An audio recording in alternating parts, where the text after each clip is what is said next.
Thank you.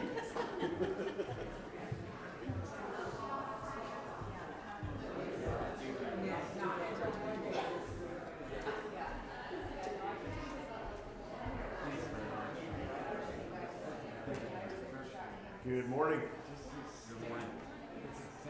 Good to see you all here this morning. There we go. Thank you, Matt. Such a beautiful morning out. I think nobody wants to come inside. We are in Judges chapter 7. We're in the middle of the Gideon story. And this morning we're going to look at the account of how God shrinks Gideon's army. And I'll just give you a little heads up. This is one of the fun accounts in the Gideon narrative, because God demonstrates his sense of humor. But we'll come to that. And it's not just in reducing his army.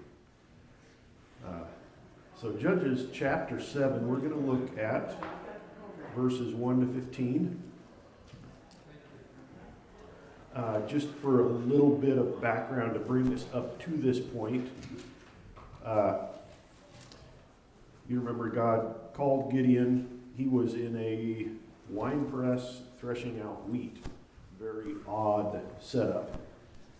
Because of his fear of the Midianites. The Midianites had come out of the deserts to the east. It would be modern day Jordan or Saudi Arabia even. And just obliterated the land. The oppression was really bad from the description that we get in chapter 6. God called Gideon, and Gideon called up the tribes. And they were basically the tribes up in the north. And the people responded, probably to Gideon's surprise. And we'll figure out here in our text today that the number of people who came are about 32,000 volunteers to fight. They will come to him at the Herod Spring. I'd show you a map here after a moment. But so let's read Judges chapter 7, verse 1. Then Jerubbaal, that is Gideon. I'm going to pause just a second there.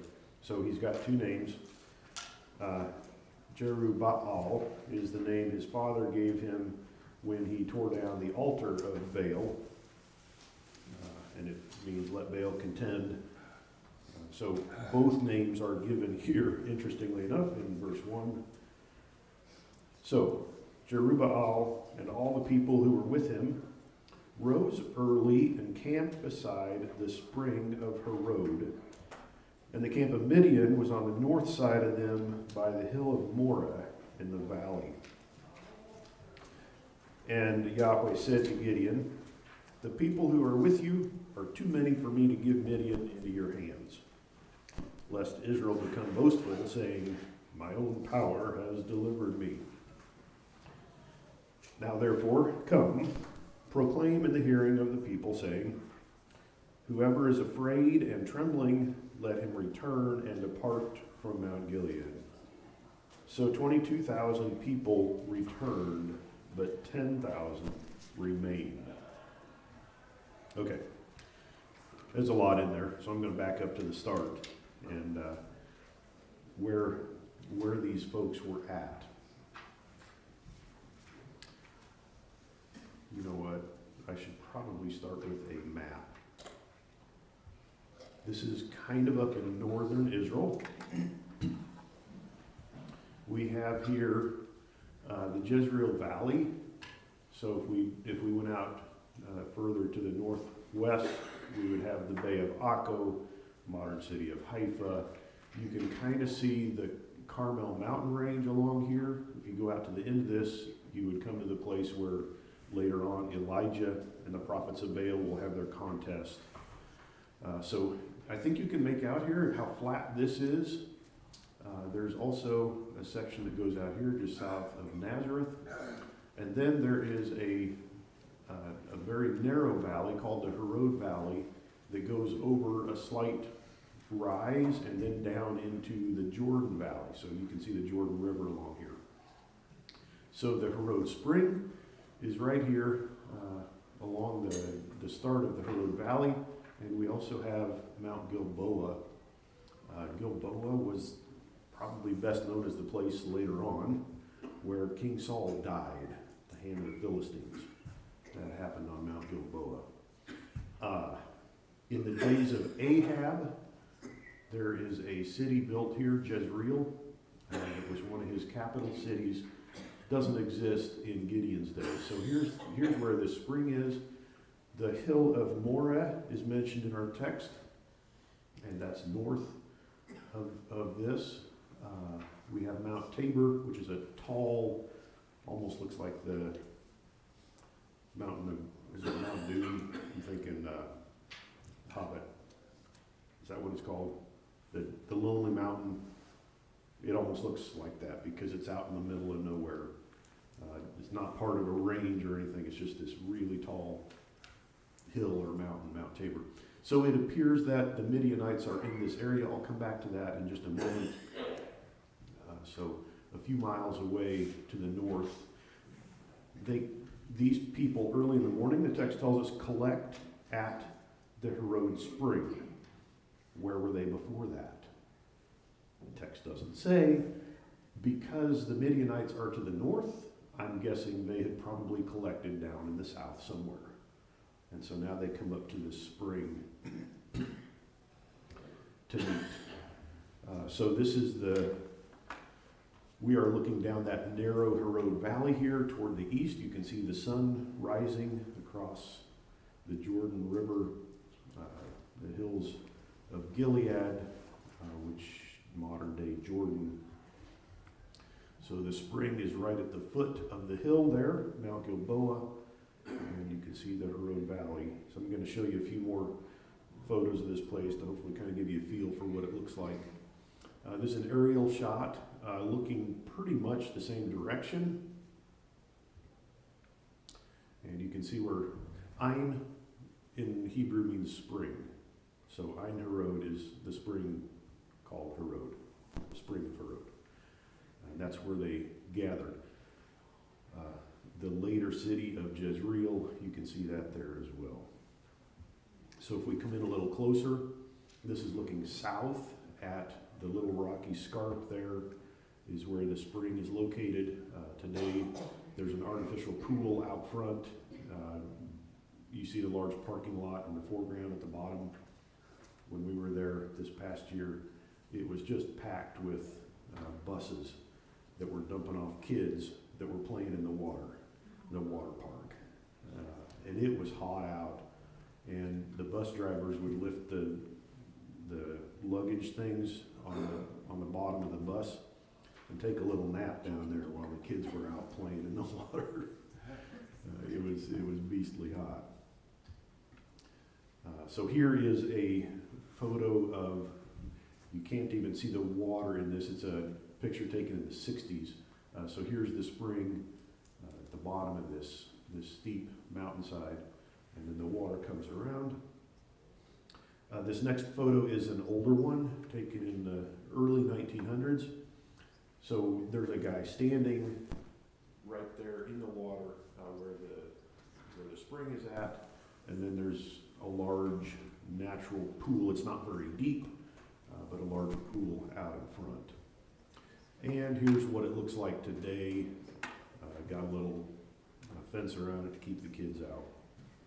And if you get your camera over the fence, you can actually see. I mean, it's a pretty lively spring. Here's part of the water coming out of it. Somewhere here, I think I wrote down for myself. Oh yes, I did. 26 gallons a second. So, you'll see larger springs down in the Ozarks, places like that, but 26 gallons a second, it's a healthy spring. It's not a little trickle that could feed a small wagon train. It's no wonder that thousands and thousands, tens of thousands of people come down here to camp. There's a water source. So here is an aerial shot from above Mount Carmel. We're looking across the Jezreel Valley to the east. You can see the location of Ein Harod. You can't see the spring per se from here. You can see the hill of Moreh to the left, and then Midian, the Midianites, would have been camped on the other side of the hill of Moreh. The same general concept, different photo. Here you can actually see Mount Tabor. That's where Deborah and Barak collected in the previous account before coming down against Sisera. So here's the hill of Moreh that divided the Midianite encampment from Gideon and his men. This is looking from above Mount Gilboa, across the Harod Valley, hill of Moreh, and then Midianites further to the north. So a few miles distant from them.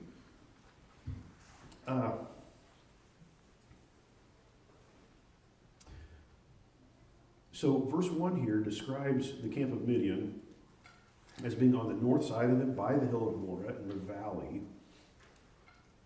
We get a similar description, we haven't gotten there yet, but down in verse 8, that I think could lead you to a little different interpretation of this. Judges 7:8. Gideon sent all the other men of Israel, each to his tent, but retained the 300 men, and the camp of Midian was below him in the valley. That might lead you to think that if they're right here, that the Midianites are like right in the Harod Valley. But let me bring in two other pieces of information, okay? And I think it becomes pretty clear that they're not here. They're up here north of the hill of Moreh. One is in the next chapter in Judges. So Zebah and Zalmunna are two of the Midianites that Gideon is able to capture.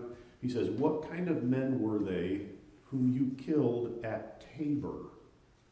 And they said they were like you, each one resembling the son of a king. It turns out they're his brothers, Gideon's brothers. But they said, he says, you killed them at Tabor. And this is Mount Tabor.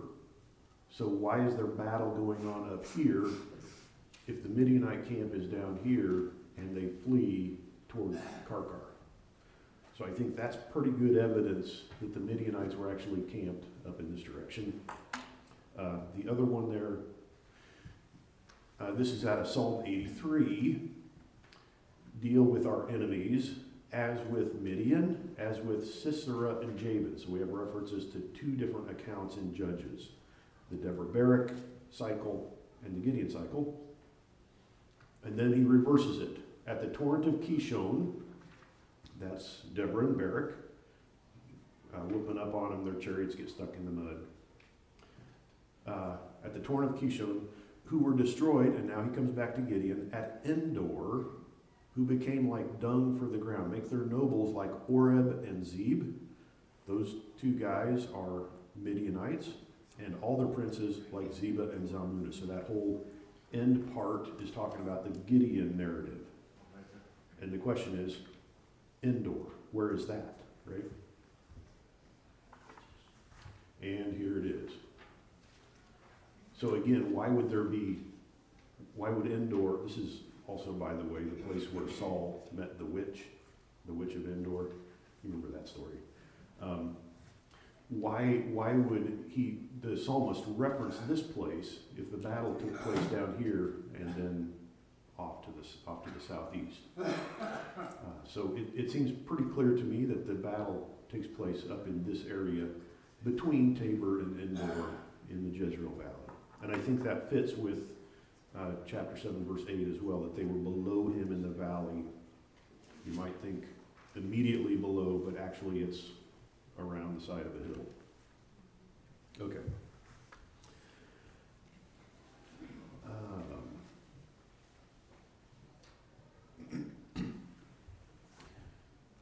Chapter 7, he says, if you're afraid and trembling, verse 3, return and depart from Mount Gilead.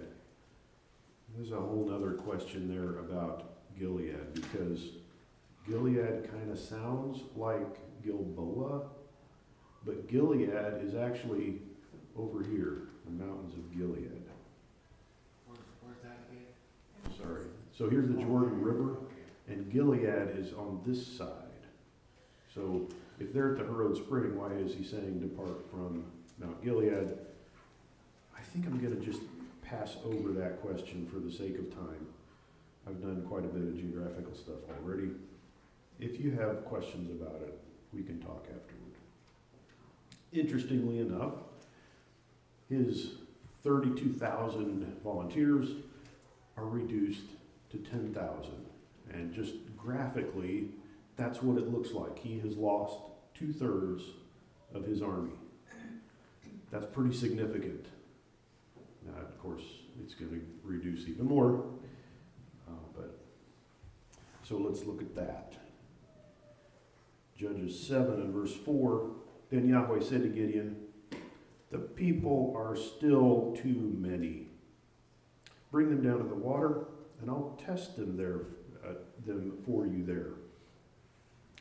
Therefore it shall be that he of whom I say to you, this one shall go with you, he shall go with you.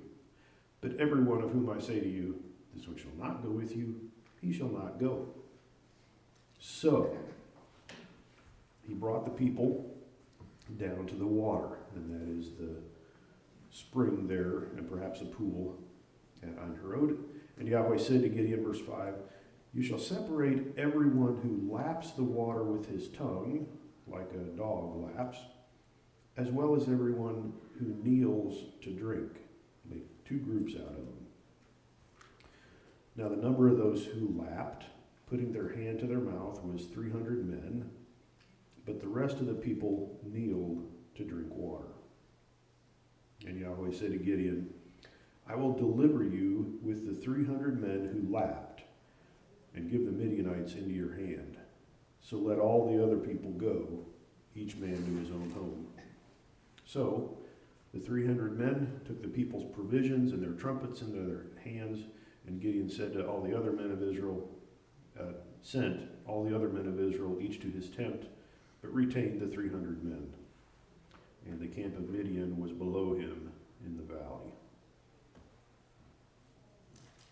Okay, so we have a second winnowing of the people, and that has to do, God directs him to do that depending on how the people drink. Text is not, in my view, 100% clear on what the method was. We have a kneeling down, we have a lapping like a dog, we have a lifting water to the face, but there's 2 groups. Dogs don't lift water to their face when they lap. Apparently they use that term here, unless they're trained. Yeah. But some of these just, to me, look really uncomfortable. Stick your face down in the water. It is coming right out of the ground, and so it's crystal clear and good to drink. There's a group of Israeli soldiers trying to reenact that. So they placed these giant stones along the side to kind of channelize the stream, and that doesn't make for good drinking per se, but this is a little older photo, 1960s. Guys did. So what's the significance of this?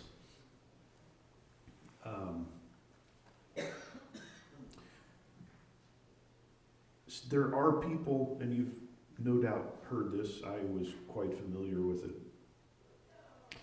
that regard the first test, are you afraid or not, as a test of courage, and the second as a test of alertness.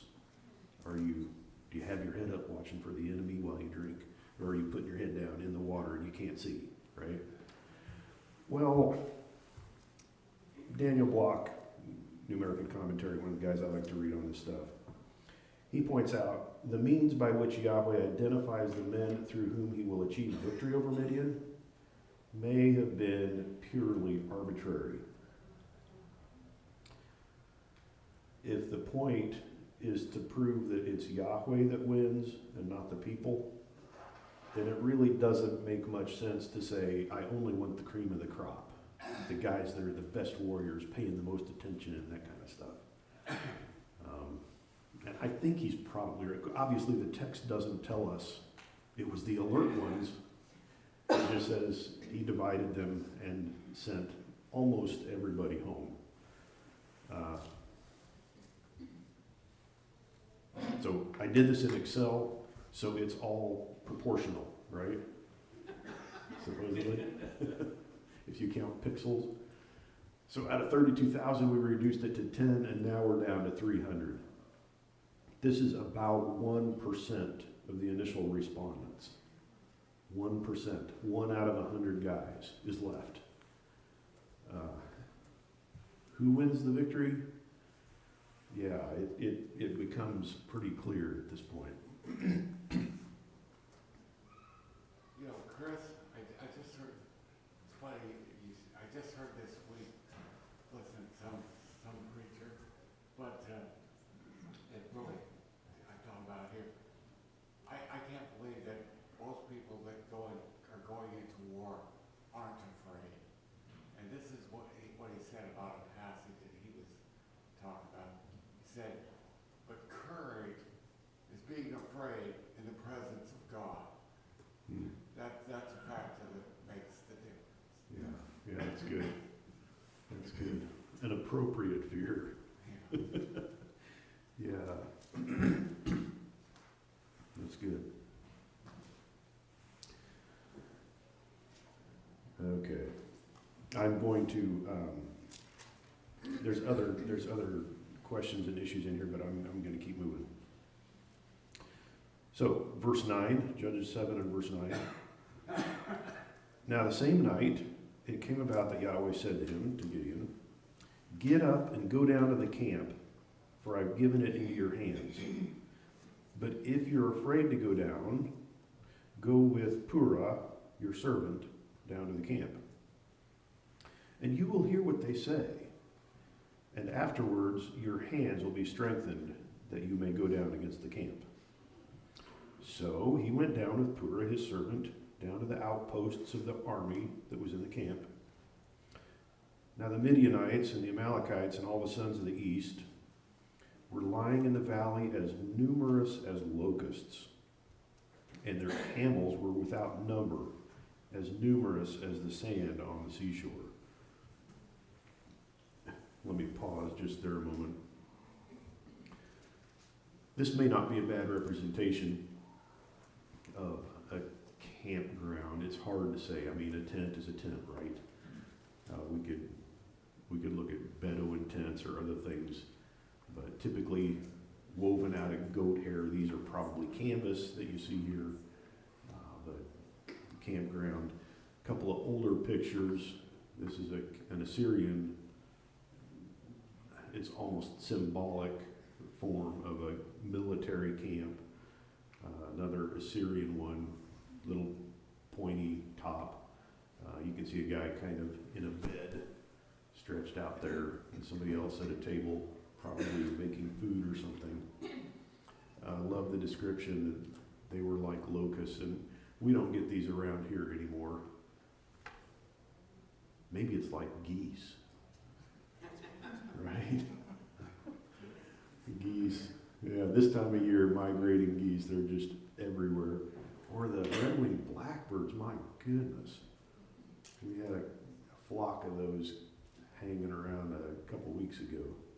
Just covered acres of Not quite like a locust plague, of course, and he comments on how their camels were numerous as well. So a very large camp. I mean, there's not even an attempt at numbering the people that are in this camp. Okay, so verse 13, the two of them go down. When Gideon came, behold, a man was relating a dream to his friend.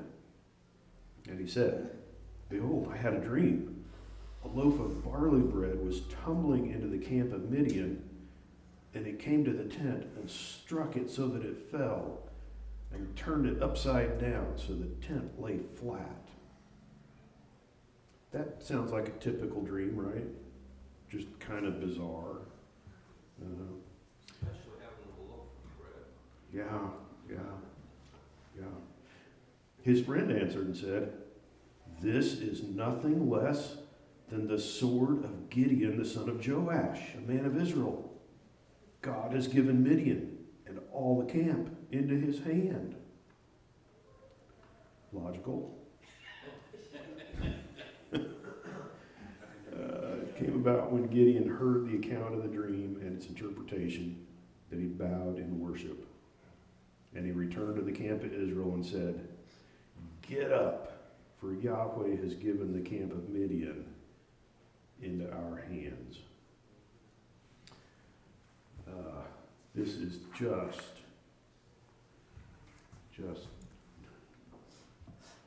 humorous, I guess. Now this is a model. It's not an actual loaf of bread, but it represents a loaf of bread, and it's from about the time of Gideon. Interestingly enough, 12th century. Here's a little earlier example of some of these round loaves. The little gal here is probably offering them up to a god as an offering. That shows you some Egyptian loaves. This is actually a piece of bread from Egypt, probably about that same time period. Amazing that that kind of stuff is found. Of course, the guy describes this thing rolling down into camp and flattening their tent. Here's some Bedouin on a flat tent. They're in the process of lifting it, raising it up, and he identifies it as the sword of Gideon. And I just find this humorous. Of all the things, okay, so God is going to give the guy a dream, and somebody else is going to interpret it. God's wanting to encourage Gideon, as he obviously does. This is your battle. There are so many other ways God could have described Gideon to this guy in his dream. I saw a mighty bolt of lightning coming out of the north, and it devastated. I saw a giant sword coming out of the south. I saw a tidal wave of water sweeping in from the sea. I saw a mighty storm. I saw a giant chariot. I mean, how many are there? So many examples. And how does God describe Gideon to this guy in his dream? A loaf of bread. You can hardly make this stuff up, right? A giant barley loaf. Well, he doesn't actually even say giant. I've kind of assumed large because it knocks over a tent, but it could have been regular size and maybe a little velocity to it, or maybe made out of lead or something and somehow knocks over this tent. And then the interpretation is just as crazy. So the guy describes his absurd dream. A barley loaf comes in and knocks over the tent. I don't know what it means. And his buddy says, I do. It's Gideon, the son of Joash, an Israelite. And he's going to wipe out the entire camp. Where did he learn that name? Where did that come from? I mean, Gideon is not a leader. He's not a prince. He's not a king. Nobody knows of him. Except one guy, a Midianite, who's interpreting a dream. Like, this is just, okay, so this is where I think it's quite obvious to me God has a sense of humor. I'm going to represent Gideon, this mighty man of valor, as a barley loaf. And the Midianites buy it. So, Gideon's response is appropriate. He worships God. He realizes right away, yeah, this is not just a random dream and interpretation. This is God doing this on my behalf. And to hear it out of the mouth of the Midianites, we're going to be wiped out by Gideon the son of Joash. Okay? What about the language barrier? Maybe, Yeah, some guys speaking. it's a good question, Daniel. What? I mean, presumably Gideon, his native language is Hebrew. What do these guys speak? I don't think I have ever run across an inscription that we could identify as Midianite from within several centuries of this time period to know how to answer that. They wouldn't have to speak Hebrew to come in and pillage the land. Was pure But- interpreter? Maybe so. An outsider that understood maybe Gideon understood some of what they said. Or maybe God had him speak in Hebrew. Who knows? Who knows? It's a good question. I had a quick question, Kris. Uh-huh. I don't know if you know the, are camels, like horses were a weapon of war? Do they try to trap people, or? They often, let's see, the Bedouin often used them as weapons of war, if you will. That was largely based on where they lived, because camels could travel the desert so much easier than a horse. So I know, and this is a little later than the time of Gideon, but the Assyrians often depicted their enemies, Bedouin-type enemies, riding camels in battle. Usually in Assyrian art, that's going to be guys that are fleeing from the Assyrians. You know how this goes. Our enemies are running from us. I don't know if I have this is later time of Jehu, the Israelite king. And these are actually two-hump camels instead of your typical single-hump camels. But the Egyptians and the Assyrians on either side of Israel didn't use them that way. They much preferred horses, either to ride or to pull chariots. But they were very familiar with the Bedouin tribes using camels in battle. So that reminds me, when Saul goes down to wipe out the Amalekites, 300 or 400 young men escape on camels. So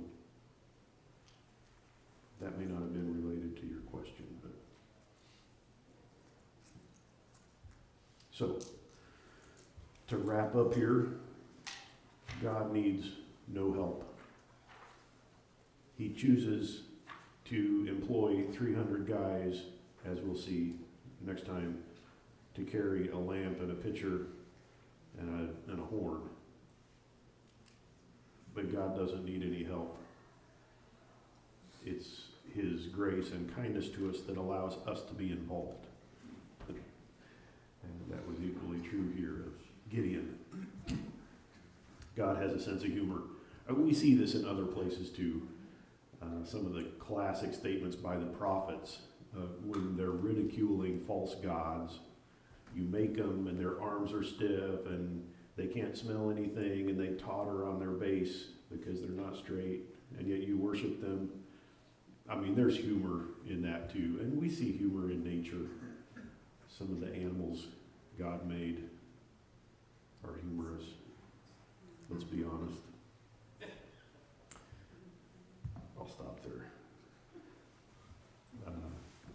And finally, be on God's side. That's Gideon's responsibility at this point. He doesn't need to gin up courage. He doesn't need to manufacture weapons. He doesn't need to recruit. He needs to just be on God's side and do what God says. And I think that's a good reminder for us too. We are his children. We are his servants. Do what a good son or daughter or servant would do. Be obedient. Don't be antagonistic toward God.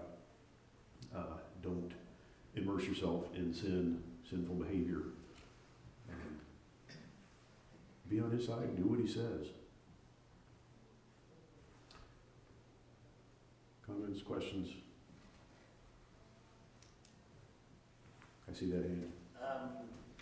Is that detracting from trusting God? I mean, you need to see a wet fleece and then a dry fleece. And now he's not excited about attacking him until he gets this weird dream. Wouldn't it have been better? I mean, I guess he talked to Thomas after he has to have his hands poked and see Jesus' wounds before he trusts. And he said, blessed are those who don't see. Yeah. Yeah, it's a great point, John. I'm impressed with God's patience with Gideon. The way God allows himself to be tested, the number of times he provides signs. So I'm gonna go beyond what the text says here and speculate a little bit. Warning. I think God knew his heart and sensed that these things would be effective for him, that Gideon was not anti-God, but that he had sincere doubt and weakness, but of a kind that could be bolstered. And so God was willing to do that. God does not come across as I'm going to say this one time and one time only. There are times when he does that, but he just keeps working with and encouraging Gideon as his leader. And I mean, Gideon's a nobody. He's not proven himself in battle. He's not wealthy. He's not just, so it's quite impressive to me, God's willingness to do that with him. Well, and isn't God good to use people like that to encourage us? Because if he only used perfect people who were always ready to do the right thing and never had worries or doubts, whatever, then we in our frailty might think that God could never use us because he only uses those. So when he uses someone who maybe has concerns or is afraid sometimes and he strengthens them, we know he can do that for us as well. I'm reminded of James 2. Hasn't God chosen the poor of this world to be rich in faith, heirs of the kingdom? And in that sense, it is typical God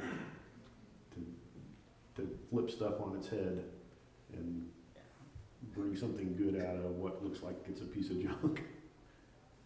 He also chooses not to show somebody. Doesn't that? Tell me a little more.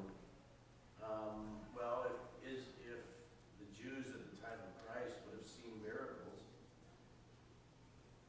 but he chose only to give them the sign of Jonah.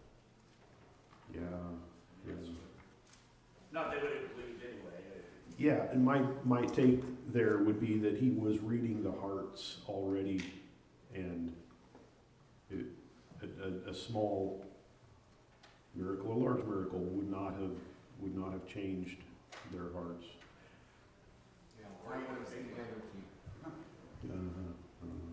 If you're not faithful in little things, you won't be in big things. The principle proverb, they're not absolute, but you get the gist of it, I think.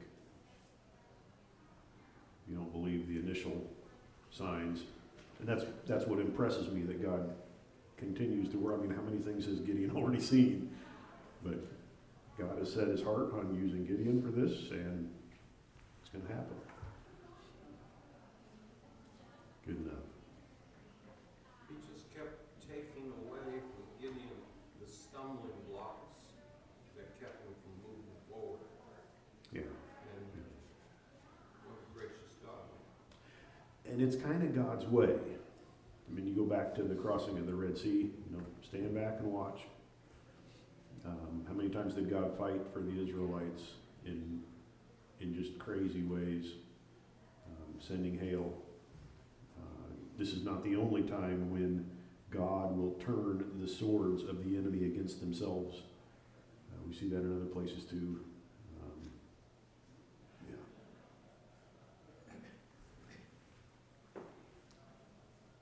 I'll close this with a word of prayer. The king's name they got in trouble or not?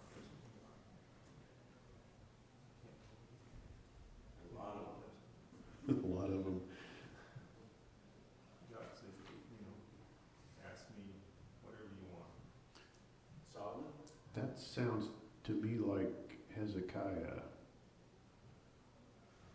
Is that where he asks move the shadow on the stairs, and don't move it forward, move it backward? He said, I won't test God.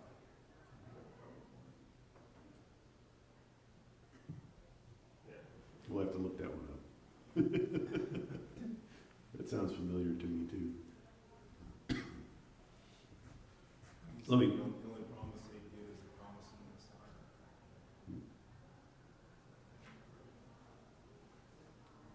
Still kind of sounds to me like Hezekiah, but maybe I just got Hezekiah in the brain. Let me close in a word of prayer. Lord, thank you for your word. Thank you for revealing yourself to us through these events. I pray that you would find us to be faithful, not the kind who put you to the test or require signs, but help us to step out in faith, believing what you have told us already, believing the signs that are recorded for us here. We also recognize that we are weak and we are prone to sin. You know that about us. So grant us favor as we attempt to follow you in every way possible. And we just pray that you would bless our effort there and do